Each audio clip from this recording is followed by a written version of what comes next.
Everyone, آج کی کہانی کا عنوان ہے ایک بادشاہ کے 3 سوالات۔ تو چلیں شروع کرتے ہیں اپنی آج کی کہانی۔ بادشاہ کا موڈ اچھا تھا۔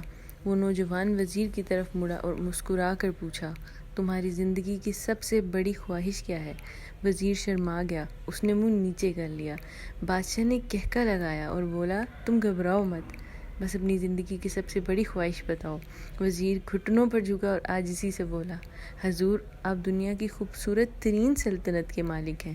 میں جب بھی یہ سلطنت دیکھتا ہوں تو میرے دل میں خواہش پیدا ہوتی ہے، اگر اس کا 10واں حصہ میرا ہوتا تو میں دنیا کا خوش نصیب ترین انسان ہوتا۔ وزیر خاموش ہو گیا۔ بادشاہ نے کہکہا لگایا اور بولا، میں اگر تمہیں اپنی آدھی سلطنت دے دوں تو؟ وزیر نے گھبرا کر اوپر دیکھا اور عاجزی سے بولا، بادشاہ سلامت، یہ کیسے ممکن ہے؟ میں اتنا خوش قسمت کیسے ہو سکتا ہوں؟ بادشاہ نے فوراً سیکرٹری کو بلایا اور اسے 2 احکامات لکھنے کا حکم دیا۔ بادشاہ نے پہلے حکم کے ذریعے اپنی آدھی سلطنت نوجوان وزیر کے حوالے کرنے کا فرمان جاری کر دیا۔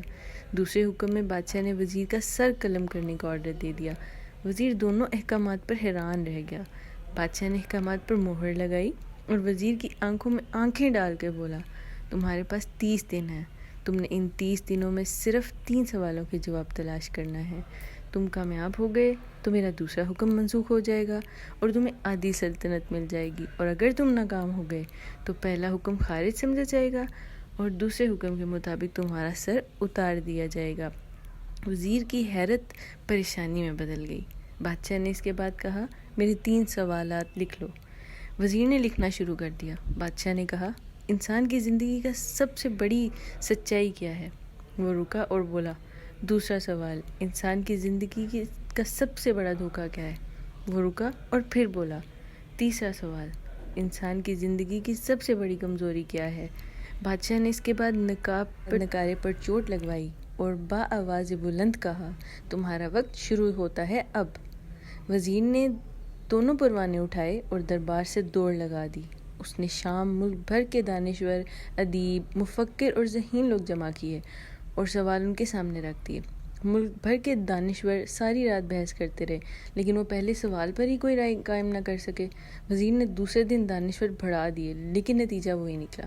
وہ آنے والے دنوں میں لوگ بڑھاتا رہا، مگر اسے کوئی تسلی بخش جواب نہ مل سکا، یہاں تک کہ وہ مایوس ہو کر دارالحکومت سے باہر نکل گیا۔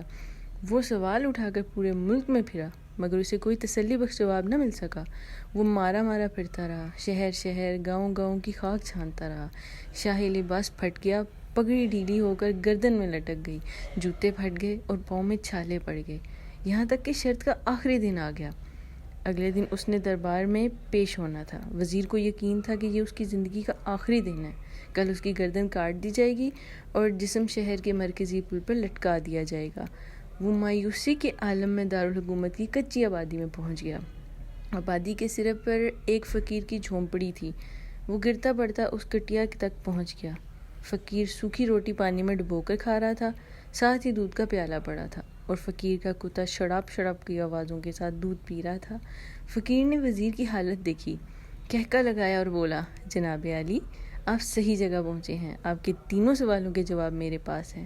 وزیر نے حیرت سے اس کی طرف دیکھا اور پوچھا، آپ نے کیسے اندازہ لگایا میں کون ہوں اور میرا مسئلہ کیا ہے؟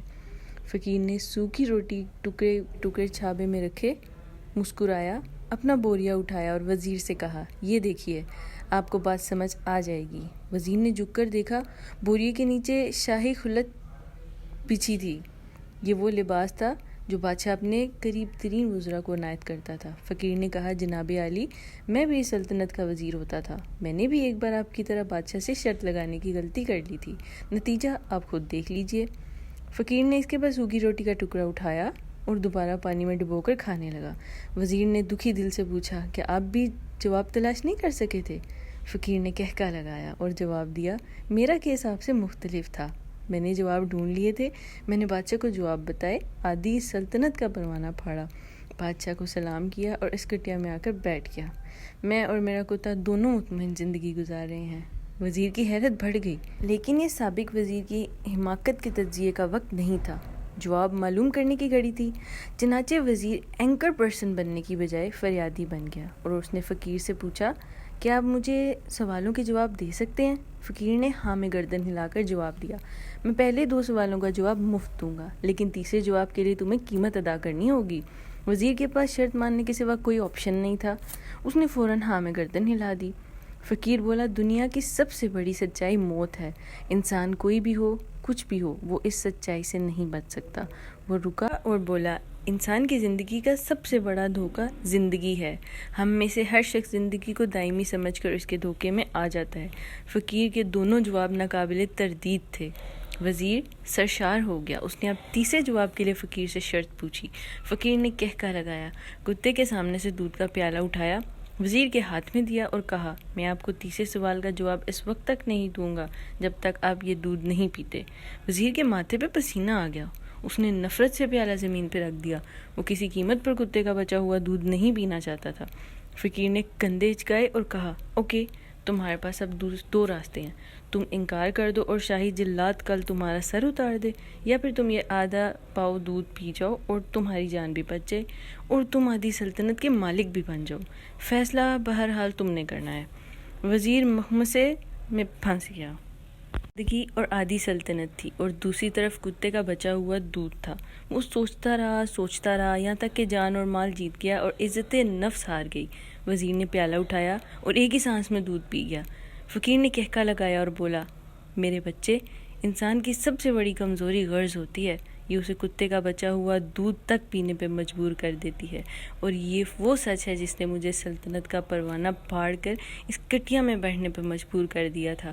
میں جان گیا تھا کہ میں جوں زندگی کے دھوکے میں آؤں گا اور موت کو جتنا فراموش کرتا رہوں گا، میں اتنا ہی غرض کی دلدل میں دھنستا جاؤں گا، اور مجھے روز اس دلدل میں سانس لینے کے لیے غرض کا غلیظ دودھ پینا پڑے گا۔ لہٰذا میرا مشورہ ہے، زندگی کی ان تینوں حقیقتوں کو جان لو، تمہاری زندگی اچھی گزرے گی۔ وزیر خجالت، شرمندگی اور خود ترسی کا تحفہ لے کر فقیر کی کٹیا سے نکلا، محل کی طرف چل پڑا۔ وہ جوں محل کے قریب پہنچ رہا تھا، اس کے احساس سے شرمندگی میں اضافہ ہو رہا تھا۔ اس کے اندر ذلت کا احساس بڑھ رہا تھا۔ وہ اس احساس کے ساتھ محل کے دروازے پہ پہنچا۔ اس کے سینے میں خوفناک ٹیس اٹھی، ہچکلی، اور اس کی روح پرواز کر گئی۔